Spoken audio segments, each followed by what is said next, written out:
Hello बच्चों, कैसे हैं आप लोग।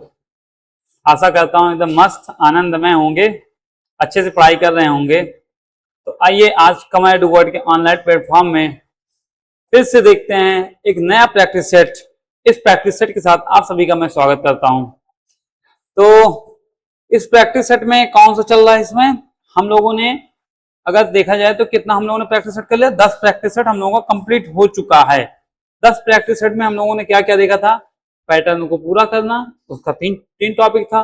फिर उसके बाद क्या था, ज्यामितीय आकृति हम लोगों ने देखा, उसका भी 3 था, 6 हो गया। फिर एक छिपी हुई आकृति थी जो चैप्टर, वो तीन तीन मैंने प्रैक्टिस सेट कराया, 9 प्रैक्टिस सेट मैंने करवा लिया। आप लोग जाइए उसको अच्छे से देखिए, उसमें अच्छे से आपको समझाया गया है, बताया गया है कैसे आपको करना है। और आपका एग्जाम धीरे धीरे आपके करीब आ रहा है। जुलाई चल रहा है, 31 जुलाई को आप लोगों की लास्ट डेट है फॉर्म भरने की। और उसके बाद आप जो हैं क्या बोलते हैं, 28 नवंबर को आप लोगों का पेपर होगा। तो अभी से आप लोग लग जाइए, अच्छे से प्रैक्टिस सेट करिए, बुक्स ले लीजिए, कोई अच्छी सी करिए पढ़ाई, तैयारी उससे करिए। और बाकी मेरा जो बैच चल रहा है उसमें आप लोग ज्वाइन होइए, अच्छे से पढ़ाई करिए। बाकी मैं डेली प्रैक्टिस सेट आप लोगों को यूट्यूब पे करवा ही रहा हूँ, इसको बिल्कुल मत छोड़िएगा। डेली एक प्रैक्टिस सेट आप लोग लगाइएगा, इसलिए मैं 2 नहीं डेली एक प्रैक्टिस सेट दे रहा हूँ।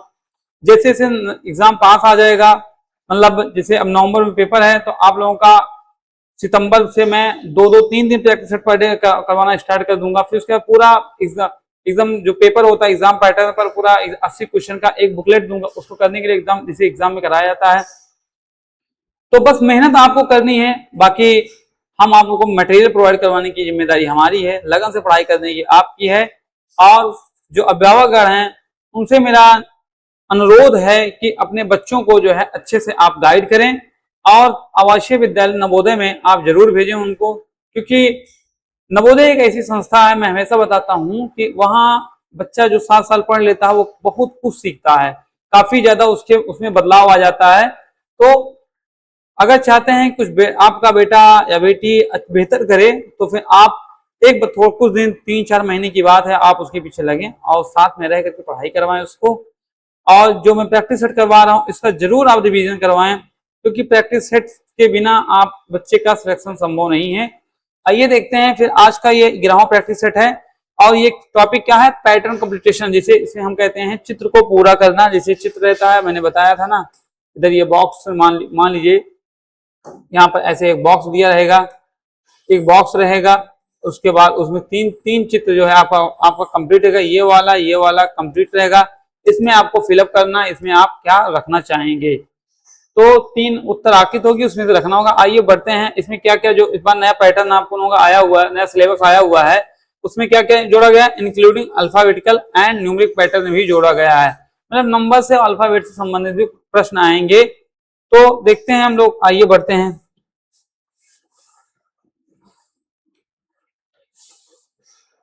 बाकी आप लोग लाइक सब्सक्राइब करना मत भूलिएगा, करिए और दोस्तों के साथ शेयर करके जरूर पढ़ें, क्योंकि और मैं इतना कहूंगा, अगर आपके आसपास 2-3 लोग तो हों साथ में पढ़ने वाले, तो उनके साथ आप बैठ के आप रिवीजन करें, ज्यादा बेटर रहेगा आपके लिए। आप बोर नहीं होंगे, एक दूसरे से आप कंपटीशन करेंगे, पढ़ाई करेंगे। और बेइज्जती तो बिल्कुल महसूस मत करिए, क्योंकि स्टूडेंट और भिखारी कोई इज्जत नहीं होती है। अगर आप ये सोचते हैं हमारी इज्जत चली जाएगी, इज्जत उज्जत कुछ होती नहीं है। आप जिस काम में लगे हैं उसमें आप सफल हैं तो वही इज्जत है, और बाकी कोई इज्जत नहीं है। अगर आप अपने काम में असफल है, काम कोई भी हो, चाहे वो एक मजदूरी का काम है, चाहे एक टीचर का काम हो, चाहे वो एक ऑफिसर का काम है, चाहे एक आप तैयारी कर रहे हैं, एक स्टूडेंट है आप नवोदय तैयारी कर रहे हैं उसका काम हो, कोई भी काम, अपने काम में अगर आप सफल हैं तभी आपकी इज्जत है, वरना कोई इज्जत उज्जत है नहीं। बहुत से लोग होते हैं, देखता हूं उनको कि कहते हैं अरे भाई मेरी इज्जत, मतलब यार हमारी इज्जत चली गई, उसके सामने ऐसे आपने बोले मेरी इज्जत चली गई। अरे भाई इज्जत थी ही क्या तुम्हारी, अगर इज्जत तुम्हारी होती तो तुम्हारे बोलता ही नहीं, तुम्हारे बारे में कोई ऐसा बोलता ही नहीं, बड़ाई करता। तो अपनी इज्जत खुद बनानी पड़ती, किसी के देने और लेने से इज्जत मिलती उलती है नहीं, जब बनाओगे तो सब तभी इज्जत मिलेगी। आइए फिर बढ़ते हैं। बाकी कोई समस्या होती है आप इस नंबर पे कॉल कर सकते हैं, हमारे 8005257808। कोई भी समस्या होती है फॉर्म भरने से लेकर के आपको सिलेक्शन प्रोसेस तक, डॉक्यूमेंट से लेकर के सारी आपको समस्याओं का समाधान किया जाएगा। आइए बढ़ते हैं अपने प्रश्न तरफ। आज का ये रहा हमारा पहला प्रश्न। मैं इसमें आपका निर्देश नहीं लिया हूं, क्योंकि पिछला एक प्रैक्टिस सेट में करवा चुका हूं, और उसमें मैं आपको अच्छे से बताया हूं कि निर्देश कैसे पढ़ा जाता है, निर्देश समझा कैसे जाता है। मैं बार बार निर्देश नहीं लेता हूं, क्योंकि बता दिया मैंने कि इधर एक समस्या आकृत रहेगी और एक तरफ एक उत्तर आकृत रहेगी। ठीक, उत्तर आकृत में 4 ऑप्शन रहेंगे, ABCD या 1 2 3 4, कुछ भी हो सकता है। आपका ये 3 पैटर्न आपका ये पूरा रहेगा। ध्यान दीजिए, ये जो है ये आपका ये कंप्लीट रहता है। जैसे मान लो मैं इसको डिवाइड किया 4 पार्ट में, तो आपका एक पार्ट ये फर्स्ट हो गया, सेकेंड हो गया, ठीक, ये और ये थर्ड हो गया। तो ये 3 कॉलम आपका कंप्लीट रहेगा। अब बचता एक चौथा जो ये बना हुआ, इसी को आपको फिलअप करना। और कहां से फिल करेंगे आप? इन चारों में से कोई एक आके जो इस पैटर्न को फॉलो कर रही है उसी को उठा के इसमें आप अप्लाई करेंगे। तो देखते हैं कौन सा इसमें चारों में से चित्र जो है कौन सा इस पे अप्लाई हो रहा। आइए बढ़ते हैं, देखते हैं। इसको मैं इरेज करता हूं। देखिए इसमें कौन सा पैटर्न फॉलो हो रहा, आइए देखते हैं कौन सा पैटर्न फॉलो हो रहा। देख रहे हैं आप एक चीज, इसको जब मैंने 4 भाग में डिवाइड किया, ऐसे मैंने किया था, ऐसे मैंने किया था। अब इन चारों में थोड़ा आप एक बात ध्यान दे रहे होंगे कि जो आकृति इसमें है वही इसमें है, वही इसमें, वही इसमें है। मीन्स आप देखिए ये ऐसे गया, ये ऐसे एक यहाँ चतुर्भुज बना, ठीक, फिर यहाँ एक ऐसे आया, फिर एक यहाँ चतुर्भुज, एक यहाँ ऐसे आया, फिर एक ऐसे आया, फिर एक चतुर्भुज तरह से बन गया। तब बीच में सबके पाई भी है। तो पहले नंबर तो बीच की एक पाई जो इसको हम लेते हैं, बीच की पाई होगी, इसमें भी है, इसमें भी है, इसमें भी है। तो बीच में एक पाई, बीच में किसमें पाई? इसमें है, नहीं हटा दो। इसमें पाई हाँ है, इसमें है, इसमें भी, तीनों में होगा। उसके बाद एक चतुर्भुज बन रहा है, आपने देखा ना, पाई आई एक चतुर्भुज बना। चतुर्भुज इसमें बन रहा, बिल्कुल बन रहा, इसमें बन रहा, इसमें चतुर्भुज नहीं बन रहा, तीसरा चला गया, नहीं इसमें भी नहीं बन, नहीं इसमें बन रहा था, देखो ऐसे बनना चाहिए था ना, ऐसे बनना चाहिए, नहीं बना, तो इसको बेटा अब बचता है 2 ऑप्शन। और एक बात आप ध्यान दिए, फिर क्या हुआ है, सीधी एक पाई गई है ना, सीधी पाई गई है, लेकिन एक बात ध्यान दें, इसमें सीधी पाई और इस बॉर्डर पे आ गई, कहीं नहीं इधर नहीं इधर नहीं इधर नहीं गया, कहीं नहीं गया, तो इसलिए ये भी गया, तो आपका ऑप्शन नंबर बी सही होगा।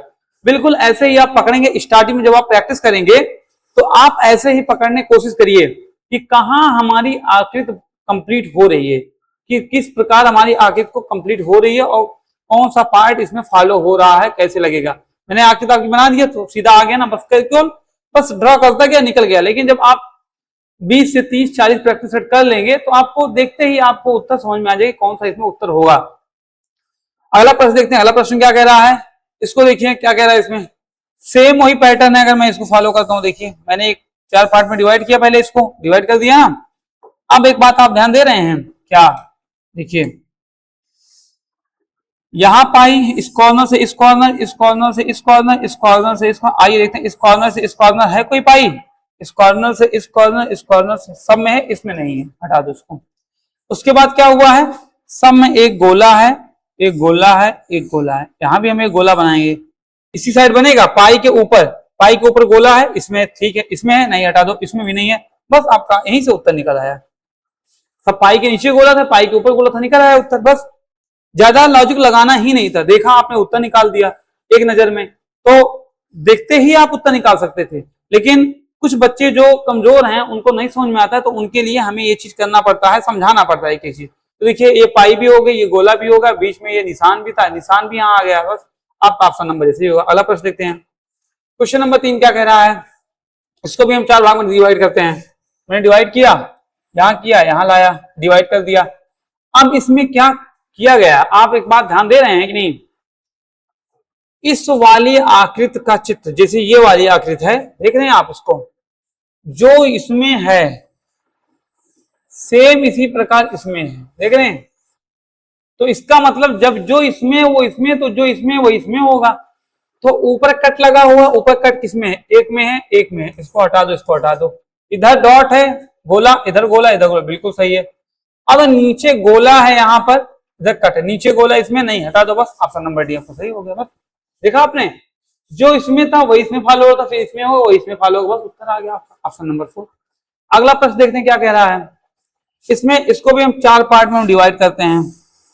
मैं डिवाइड किया, थोड़ा सा ये ज्यादा टफ टाइप का लग रहा है, लेकिन आप टफ मत समझिएगा क्योंकि ये आसान हो जाएगा। अब देखते हैं हम एक चीज, इस कॉर्नर पर चारों के, देख रहे हैं आप, व्हाइट है इस कॉर्नर पर, तो यहाँ पर जो चित्र इसका बनेगा यहाँ भी व्हाइट होगा, ये व्हाइट यहाँ आएगा नहीं, ब्लैक होगा, हटा दो, ये व्हाइट आएगा नहीं, हटा दो, ब्लैक है। अब यहाँ भी व्हाइट है, यहाँ भी व्हाइट है। और एक बात ध्यान दीजिए, पीछे साइड में इधर भी ब्लैक है, पीछे साइड इधर भी ब्लैक है, तो यहाँ भी ब्लैक होगा, मीन आगे व्हाइट पीछे ब्लैक। ठीक है, आगे व्हाइट पीछे ब्लैक, किसमें आगे व्हाइट पीछे ब्लैक नहीं है, हटा दो। ऑप्शन नंबर डी, मतलब ऑप्शन नंबर 4 आपका सही उत्तर हो गया। देखा आपने, लग रहा था कितना डिफिकल्ट ना, लेकिन क्या किया आपने, बिल्कुल एकदम मेथड फॉलो किया और उस मेथड से आपका आंसर भी आ गया। अगला प्रश्न देखते हैं, अगला प्रश्न क्या कह रहा है। क्वेश्चन नंबर 5 क्या कह रहा है, 4 पार्ट में डिवाइड करो, जिस प्रकार डिवाइड हम लोग करते थे मैंने डिवाइड किया। अब एक बात आप ध्यान दे पा रहे हैं, जो चित्र इसमें वही इसमें, वही इसमें, वही इसमें भी होगी। मतलब तो पहले हम देखते हैं, पीछे पतली पाई है, कर लिया, पीछे किसकी पतली पाई है, कोई है। और एक बात देखिए, पीछे तीर नहीं है, यहाँ पीछे तीर आई, हटा दो इसको। पीछे एक पतली पाई गई है, उसके ऊपर एक मोटी पाई है, पतली पाई फिर मोटी पाई ना, ये देखिए पतली पाई मोटी पाई, एक निशान, पतली पाई मोटी पाई, पतली पाई मोटी पाई, पतली पाई, बिल्कुल सही है। और एक बात देखिए, अब यहाँ क्या बना हुआ है, यहाँ वर्ग बन रहा है। वर्ग किसमें, इसमें बन रहा नहीं, सीधी पाई आई है, हटा दो, सीधी पाई हटा दो, तो हट ही गया था। अब बचता है ये चित्र और ये चित्र। अब एक बात आप ध्यान दीजिए, इसमें थोड़ा सा कंफ्यूजन हो रहा, कंफ्यूजन नहीं है, इसमें आप देख रहे हैं ट्रायंगल बना हुआ है, बट यहाँ ट्रायंगल, ना तो ये ट्रायंगल, ना तो ये ट्रायंगल, ना तो ये ट्रायंगल। बचता है ये चित्र जो थोड़ा सा खाली दिख रहा है, देख रहे हैं चित्र बना है, अंदर में खाली है, चित्र बना, तो ऑप्शन नंबर डी आपको सही होगा, ये गलत होगा। एकदम साधारण सा पकड़िए और उत्तर को, क्वेश्चन को पकड़िए और उसका बस एक एक स्टेप फॉलो कर दे, तुरंत आपको उत्तर है। और आप लोगों को टाइम इतना पर्याप्त रहता है कि आप लोग आराम से 80 क्वेश्चन आप 2 घंटे में विधिवत तरीके से आप कर लेंगे, कोई दिक्कत नहीं होगी, 2 घंटे ज्यादा आपको नहीं लगेगा करने में। अगला प्रश्न देखते हैं क्या कह रहा है। अगला प्रश्न देख रहे हैं, 4 पार्ट में, इसको 4 पार्ट में डिवाइड करने की जरूरत ही नहीं है। इसका अपोजिट ये बन रहा है, बिल्कुल देख रहे हैं ना, तो इसका अपोजिट अगर ये बनाएंगे तो कैसे बनेगा, यहाँ ये आ जाएगा, यहाँ ये लाइन आ जाएगी, यहाँ ये जाएगी, तो इस प्रकार का चित्र किसमें बन रहा, ऑप्शन नंबर 3 में बन रहा। बस ये आपका उत्तर होगा। देखिए जो ये था, इसको अगर हम ऐसे वाटर इमेज की तरफ पलट देंगे, जैसे मान लो मैं इसको वाटर इमेज बना दिया, लो वाटर इमेज मैंने बना दिया, इसको पलटेंगे तो कहाँ आएगा, यहाँ आ जाएगा ना। जब इसको पलटेंगे तो क्या आ जाएगा, यही तो आएगा, ऑप्शन नंबर 30 तो आएगा। एकदम आसान सा उत्तर था आपका आ गया। आगे बढ़ते हैं, क्वेश्चन नंबर 7 क्या कह रहा है, समस्या आखिर उत्तर आखिर, 4 पार्ट में डिवाइड करो इसको। ये करते हैं फिर से, यहां गया मैं और यहां गया, डिवाइड किया, हो गया। अब एक बात आप देख रहे हैं, जो इसमें है वही इसमें है, वही इसमें है, चारों में क्या है, देखो क्या है, इधर हल्का सा कर्व है, इधर लाइन है, इधर लाइन है, मीन पहले तो बीच में चतुर्भुज बन रहा है। चतुर्भुज कहाँ, यहाँ बन रहा, यहाँ नहीं बन रहा, यहाँ नहीं बन रहा, यहाँ नहीं, बस चतुर्भुज से मैंने उत्तर निकाल लिया, एक ही चीज से मैंने उत्तर निकाल लिया, बाकी कोई आगे बढ़ने की हमको जरूरत ही नहीं पड़ी, एकदम उसी पे गया और उत्तर मेरा निकल आया। अगला प्रश्न देखते हैं, क्वेश्चन नंबर 8 क्या कह रहा है, इसको भी 4 पार्ट में डिवाइड करो, चलो करते हैं। लिया मैंने डिवाइड कर दिया। अब एक बात आप ध्यान दे रहे हैं क्या, जो मतलब चारों में सेम तरह का है, कोई किसी में अंतर ही नहीं है। मतलब यहाँ एक लाइनिंग, यहाँ एक लाइन आएगी, यहाँ एक ऐसे लाइन आएगी, फिर यहाँ पर कोनादार ऐसे एक चतुर्भुज बनेगा, बना कि नहीं, ऐसे बना, इसके अंदर भी एक वर्ग बन रहा है और ये लाइन कॉर्नर तक जा रही है। क्या इस प्रकार कोई है, ये तो नहीं है, क्योंकि ये इस साइड से बन रहा है, हमको बनाना किस इस साइड से बनाना चाहिए था। ये है, बिल्कुल इसमें है, इसमें भी है, इसमें भी है, तीनों में हो गया। लेकिन एक बात ध्यान दे रहे हैं, ये चतुर्भुज के ज्यादा गैप नहीं है, इसमें बहुत ज्यादा गैप कर दिया, हटा दो इसको भी। अब क्या देखना है हमें, फिर यहां से एक चतुर्भुज, यहाँ एक पाई आ रही है और एक पाई यहाँ आ रही है, बात समझिएगा आप, मतलब थोड़ा मैंने बना दिया, मतलब ऊपर से, तो ऑप्शन नंबर बी में ऊपर से आई हुई है पाई, इसमें आई है, नहीं आई, हटा दो, बस ऑप्शन नंबर बी आपको सही हो गया। बस सिंपल सा आपने देखा, एकदम उत्तर निकाल दिया, बस केवल क्या किया, ड्रॉ किया, कहां कैसे बन रहा, एकदम आपने उत्तर निकाल दिया। अगला प्रश्न पढ़ते हैं, क्वेश्चन नंबर 9 क्या कह रहा, समस्या आके एक तरफ उत्तर आके दे। आइए समझते हैं इसको, 4 पार्ट में मैंने इसको डिवाइड कर दिया, इधर क्या इधर क्या कर दिया।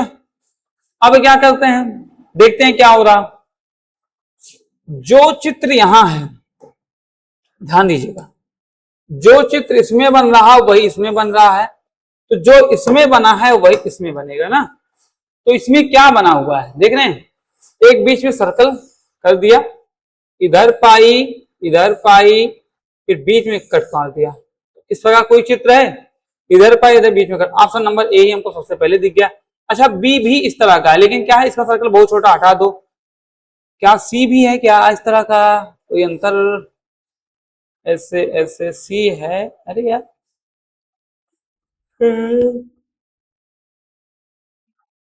सी और डी को मैं थोड़ा देख लेता हूँ इसको। तीनों ऑप्शन एक तरह के बन गए हैं, कोई बात नहीं, क्वेश्चन मिस्टेक है, चलो कोई बात नहीं, मान लो इसको मैं मिला देता हूँ, इसको मैं यहां मिला दिया, ठीक है, और इसमें मैंने एक कट कर दिया। अब समझ लीजिए, तो इस प्रकार आपका ऑप्शन नंबर ए सही होता है, बाकी सारे ऑप्शन गलत होंगे।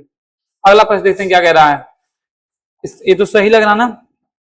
आप एक बात देख रहे हैं, इसको डिवाइड करते हैं, आइए 4 भाग में इसको बांटता हूं। यहां मैंने बांट दिया, यहां मैंने बांट दिया, बट गया। तो आइए क्वेश्चन क्या कह रहा है, देखिए क्या जो इसमें फॉलो हो इसमें ठीक, चारों में एक तरह का फॉलो हो रहा, कोई अंतर ही नहीं है। अच्छा है क्या, बीच में एक सर्कल, उसके अंदर सर्कल, फिर एक तिरछी पाई ना, कहीं ऐसा है सर्कल सर्कल तिरछी पाई, ये अब मिल गया कोई मत, सर्कल सर्कल तिरछी पाई, लेकिन पाई दोनों की जुड़ी होनी चाहिए, ये भी नहीं, हट गया। अच्छा पाई बीच में, ये पूरा चला गया, हटा दो। बस इसी से हमारा उत्तर निकला है, एक ही ऑप्शन से हमारा उत्तर निकला है, देख रहे हैं, कोई जरूरत नहीं, केवल मैंने सर्कल बना, सर्कल में पूरी कंप्लीट पाई यहां तक आई हुई है, फिर यहां से यहां गई है, यहां से यहां गई है, यहां से यहां, यहां से यहां, बस ऑप्शन नंबर ए में हमारे और किसी में नहीं है। अगला प्रश्न देखते हैं, क्वेश्चन नंबर 11 क्या कह रहा है। इसको देखिए, डिवाइड करो 4 पार्ट में, 1 2 3 4 डिवाइड किया मैंने। अब बन क्या रहा है इसमें, इस साइड आपका एक ट्रायंगल बन रहा इस तरह का, किसमें ट्रायंगल बन रहा, इसमें बन रहा, इसमें नहीं बना, हटा दो, इसमें बना नहीं बन रहा, इसमें नहीं, बस मैंने ट्रायंगल से ही अपना उत्तर निकाल लिया, आगे हमें जाने की जरूरत ही नहीं पड़ी, बस ट्रायंगल से निकाल लिया। आइए पूरा इंप्लीमेंट कर लेते हैं, ये पूरा गया, ये यहाँ से आके यहाँ मैच कर गया, बस यही आपका उत्तर आ गया, बन गया। बस देख रहे हैं फॉलो कर रहा है कि नहीं पूरा। ऑप्शन नंबर ए जो है वो आपका पूरी तरह से अच्छे से फॉलो कर रहा है। अगला प्रश्न देखते हैं क्या कह रहा है। अगला प्रश्न हमारा क्या कह रहा है, इसको 4 पार्ट में डिवाइड नहीं किया गया है। डिवाइडेशन अगर लाओ मैं कर ही देता हूं, चलो डिवाइड मैं कर देता हूं, उसने नहीं किया मैं कर देता हूं। क्या देख रहे हैं आप, 4 पार्ट में अगर मैंने डिवाइड किया तो क्या देख रहे हैं आप, तो जो इसमें वही इसमें वही इसमें, मतलब एक पाई यहाँ है एक पाई यहाँ पर, इस तरह का पाई देखते हैं, 2 पाई कहाँ कहाँ पर है, इसमें ये नीचे ऊपर हो गया, कोई मतलब नहीं है, और नहीं 1 मिनट, नीचे बड़ी पाई ऊपर छोटी, नीचे बड़ी पाई गलत हो गया, ये होना चाहिए, देखता हूं नीचे बड़ी पाई ऊपर छोटी पाई, इसमें भी नहीं है, और लेकिन एक डॉट क्या है बाहर तरफ है, तो बाहर तरफ डॉट किसमें, इसमें तो अंदर तरफ डॉट हो गया, ये भी गलत, बस ऑप्शन ए, बस ऑप्शन नंबर 4 आपका सही उत्तर होता है। देख लिया आपने, इधर ये पाई थी, इधर छोटी पाई, बीच में डॉट, सब में ये हुआ ना, बाहर बड़ी पाई अंदर छोटी पाई बाहर से डॉट, बस उत्तर हो गया। अगला प्रश्न देखते हैं, क्वेश्चन नंबर 13 क्या कह रहा है हमारा। क्वेश्चन नंबर 13 में आप अगर इसको 4 भाग में डिवाइड करते हैं, आइए मैंने कर लिया 4 भाग में डिवाइड, किया हो गया। क्या कह रहा, एक चित्र यहां दिया हुआ है ऐसे, फिर ऐसे, फिर ऐसे ऐसे ऐसे ऐसे, तो यही चीज सब में फॉलो हो रहा है, आप देख रहे हैं कि यही चीज सब में फॉलो हो रहा है, एक तरह से फॉलो हो रहा है। तो इसमें भी कौन सा ऐसा चित्र बनेगा जो इसमें फॉलो होगा, बताइए। पहले क्या बनेगा, एक चतुर्भुज बनेगा, मतलब सॉरी ट्रायंगल बनेगा, ट्रायंगल बना किसमें, ट्रायंगल बन गया, उसके ऊपर एक सबसे छोटी पाई, ट्रायंगल तो सब में बना लेकिन छोटी, इसमें बड़ी पाई दे दी, हटा दो, इसमें छोटी पाई है, इसमें भी छोटी पाई है, इसमें लेकिन पहले बड़ी पाई कर दिया है, फिर छोटी, फिर हटाओ, इसको 2 ऑप्शन बचते हैं। अब इन दोनों में हमको देखना है, एक बात ध्यान दीजिए, लास्ट तक कोई पाई नहीं गई, मैं इरेज करता हूं इसको, लास्ट तक देख रहे कोई पाई नहीं गई, लेकिन यहाँ क्या गया, लास्ट तक इस कोने से इस कोने में इसको टच करा दिया, यहां से लेकर के यहाँ टच करा दिया, हटा दो इसको, ऑप्शन नंबर 2 जो है आपका सही होता है। अगला प्रश्न देखते हैं क्या कह रहा है, 4 पार्ट में डिवाइड करो इसको, या मैंने डिवाइड कर दी, डिवाइड हो गया। तो क्वेश्चन क्या बोला, इसमें देखना सब की तरफ नीचे पहले पाइयां हैं, नीचे पाई है ना, नीचे पाई है, तो इसमें भी नीचे पाई ही है, तो आइए नीचे पाई हम पहले खींच देते हैं, कितनी पाई, 3 पाई मैंने नीचे ड्रॉ किया, कहां बन रहा है इस तरह का 3 पाई, कहीं बनेगा, हाँ ये बनेगा 3 पाई, 1 2 3 पाई बना, उसके बाद क्या हुआ, फिर खड़ी पाई कॉर्नर से लेकर के 3 पाई कॉर्नर से, इस कॉर्नर तो मतलब जो चित्र यहां बना वही चित्र यहां बना, देख रहे हैं आप, जो यहां बना था, जो पहले वाले में था वही इसमें बनेगा, तो जो यहां बनेगा, जो यहां बनेगा वही यहां बनेगा, तो सेम डिक्टो कौन बन रहा, ऑप्शन नंबर 4 बन रहा। बस क्या हुआ है, इसकी पाई थोड़ा सा ज्यादा ऊपर बढ़ गई, पाई यहां से शुरू होना चाहिए था, तब एकदम एग्जैक्ट आपका आंसर होता। बाकी ना तो ये बन रहा, ना तो ये बन रहा, ना तो ये, बस हट गया, ऑप्शन नंबर 4 आपका सही होता है। तो आज हमारा यहीं पर रीजनिंग समाप्त होता है। अब बढ़ते हैं हम हिंदी की तरफ, गद्यांश देखते हैं, गद्यांश हमारा क्या कह रहा है। गद्यांश में देखिए क्या कह रहा है, पुस्तकें हमारी सबसे अच्छी मित्र हैं। पुस्तकें क्या हैं, हम पहले देखो, मैं भी गलती कर दिया, ये गलती आपको नहीं करना है, पहले आपको क्वेश्चन पढ़ना है। क्वेश्चन आपका क्या रहा है, देखिए कह रहा है कि गद्यांश के अनुसार हमारी सबसे अच्छी मित्र और मार्गदर्शक कौन है। इस गद्यांश के अनुसार ध्यान दीजिएगा, बाहर से कहीं कुछ नहीं लाना है, आपको गद्यांश के अनुसार ही आपको उत्तर अपना देना है। कह रहा है गद्यांश के अनुसार हमारी सबसे अच्छी मित्र और मार्गदर्शक, इसको अंडरलाइन करते हैं, कौन, मित्र और मार्गदर्शन। जहां हमको मित्र और मार्गदर्शन मिलेगा वहीं पर हम रुक जाएंगे। कह रहा पुस्तकें हमारी सबसे अच्छी मित्र और मार्गदर्शक हैं। कौन, पुस्तकें क्या है, सबसे अच्छी मित्र और मार्गदर्शक। तो पुस्तकें बस ऑप्शन में आपके ऑप्शन नंबर सी आपने लगा दिया, देखा एक लाइन में आपका उत्तर में आपने लगा दिया, बस कुछ नहीं करना था। अगला प्रश्न देखते हैं, नियमित रूप से किताबें पढ़ने से बच्चों में क्या बदलाव आता है। नियमित रूप मतलब जब आप, नियमित मतलब होता है डेली, जब आप डेली कोई पुस्तक पढ़ते हैं तो उसका फायदा क्या होता है, उससे क्या बदलाव आता है, वही कह रहा। लेकिन हमको अपने मन से नहीं लगाना है, गद्यांश के अनुसार लगाना है, जो गद्यांश में लिखा हुआ है। आइए पढ़ते हैं, जब हम अकेले या उदास होते हैं, क्या होते हैं, जब हम अकेले या उदास होते हैं तो पुस्तकें हमारा मनोरंजन कराती हैं और हमें सही रास्ता दिखाती हैं। दुनिया का सारा अनमोल, क्या हमको करना, नियमित रूप से पुस्तकें पढ़ने से, यही हमको नियमित रूप से पुस्तकें पढ़ने से जहां होगा वहीं हम अंडरलाइन करेंगे। सारा अनमोल ज्ञान पुस्तकों में ही संचित है। महान विचारकों, वैज्ञानिकों और महापुरुषों के अनुभव हमें किताबों के माध्यम से ही प्राप्त होते हैं। पुस्तकें पढ़ने से हमारी सोचने की क्षमता और भाषा का विकास होता है। जो बच्चे बचपन से ही नियमित रूप से, आ गया नियमित ना, ज्ञानवर्धक किताबें पढ़ते हैं, आ गया, देखिए नियमित आ गया ना, उनका मानसिक विकास अन्य बच्चों की तुलना में तेज हो जाता है। क्या हो जाता है, मानसिक विकास, ये ऑप्शन नंबर ए में आपके है, क्या है, चल नहीं भाई, अच्छा चलिए यहां से, ठीक, क्या होगा, उनका मानसिक विकास तेज हो जाता है, ठीक है, उनका मानसिक विकास तेज हो जाता है।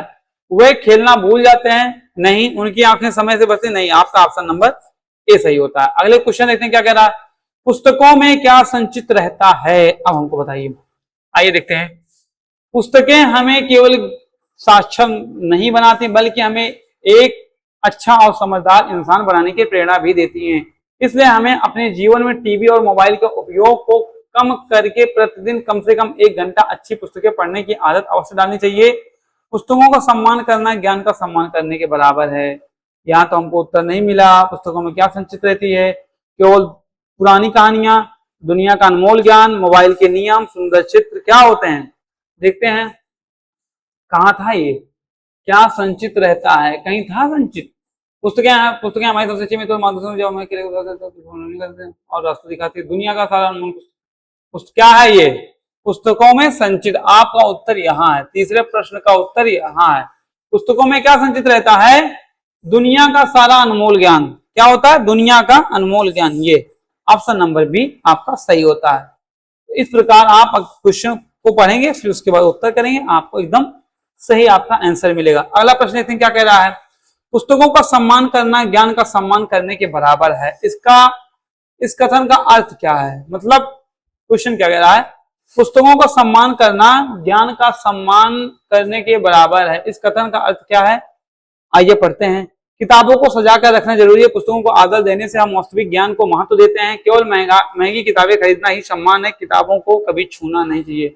मतलब अगर आप, चाहे वो पुस्तक हो चाहे आपसे बड़ा हो, अगर आप किसी का सम्मान करते हैं तो क्या होगा, आपको उससे कुछ ना कुछ जरूर मिलेगा। जैसे आप कभी अपने दादा दादी के पास बैठते होंगे या बड़ों के पास बैठते होंगे, उनसे जब आप पास बैठेंगे, जाते हैं पहले पैर टच छूते हैं उनका, तो होता क्या है, वो आपसे ठीक है बेटा बेटा आइए आइए बैठिए बैठिए बैठिए। तो तुरंत आपको क्या दिया, उन्होंने भी सम्मान दिया। पहला चीज आपको अर्जित हुआ। दूसरा चीज, फिर वो जो उन्होंने इतनी उम्र अपनी गुजारी है, उससे जो अनुभव पाए हैं उसका कुछ हिस्सा आपको जरूर उसमें दे देते हैं। तो ये चीज होता है। तो उसी प्रकार पुस्तकें हमारी होती है, पुस्तकें तो ज्ञान का भंडार होती हैं। उनको अगर हम आदर सम्मान देंगे तो उनसे हम बहुत कुछ पाएंगे। तो इसीलिए इस कथन का मतलब इस गद्यांश में इसका आशय पूछ लिया गया है। तो क्या होगा, पुस्तकों को आदर देने से हम वास्तविक ज्ञान को महत्व देते हैं। यही आपका उत्तर होगा। अगला प्रश्न देखते हैं क्या कह रहा है। इस अनुच्छेद के लिए सबसे उपयुक्त शीर्षक। अब हमको दे शीर्षक क्या होता है। मैं बार बार बताता हूं, शीर्षक से पूरी आप कहानी पढ़ लिए। तो किस टॉपिक पे बात हो रही थी, उसका जो टॉपिक होता है उसी को शीर्षक कहते हैं। तो शीर्षक किस पे होता है, महापुरुषों की जीवनियां, हमारे वैज्ञानिक और खोज, पुस्तकों का महत्व और हमारे जीवन में स्थान, मोबाइल और उसके बच्चों का मानसिक विकास, ऐसा कुछ नहीं था। ये आपका ऑप्शन नंबर डी सही होता है। अगला गद्यांश देखते हैं क्या कह रहा है। ये देखिए अनुच्छेद नंबर 2 पढ़िए। अनुच्छेद नंबर 2 क्या कह रहा है, इसको ध्यानपूर्वक पढ़िए, उसके बाद आप इसका उत्तर बताइए हमको।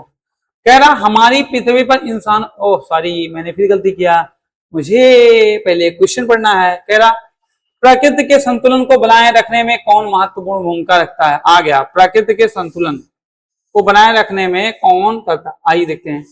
हमारी पृथ्वी पर इंसानों की तरह ही विभिन्न प्रकार के जानवरों का भी अपना एक संसार है। बिल्कुल, जंगली जानवर जैसे शेर, हाथी और हिरण वनों में रहते हैं। प्रकृति के संतुलन, आ गया अंडरलाइन करो, प्रकृति के संतुलन को बनाए रखने में महत्वपूर्ण भूमिका निभाती है। कौन निभाती है।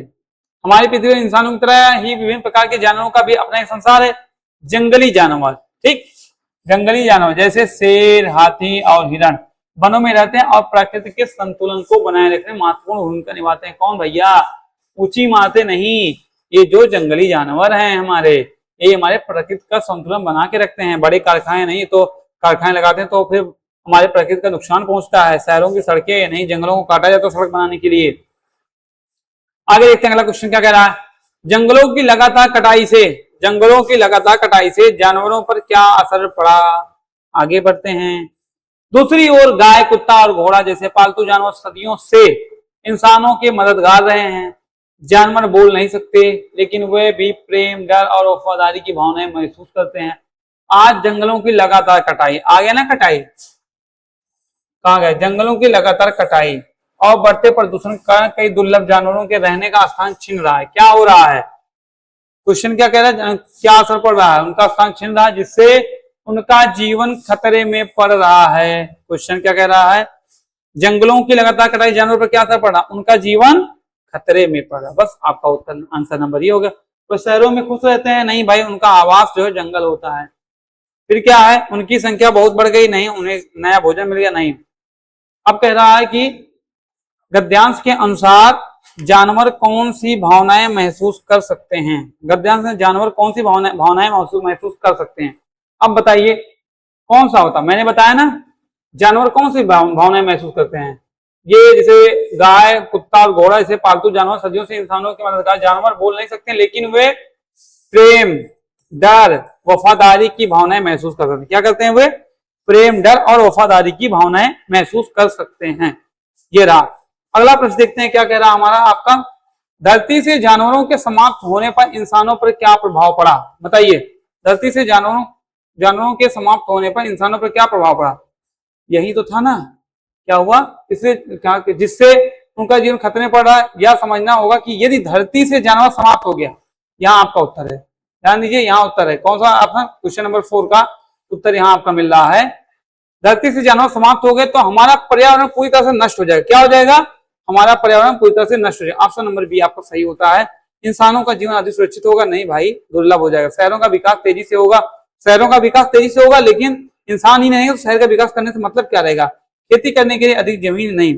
इस कहानी के सबसे उपयुक्त शीर्षक क्या है, आ गया शीर्षक क्या है बताइए, किसके बारे में बात हो रही है। जंगलों की कटाई के कारण में, पालतू जानवरों की उपयोगिता, जानवरों का जीवन और पर्यावरण सुरक्षा, शेर और वनों की कहानी।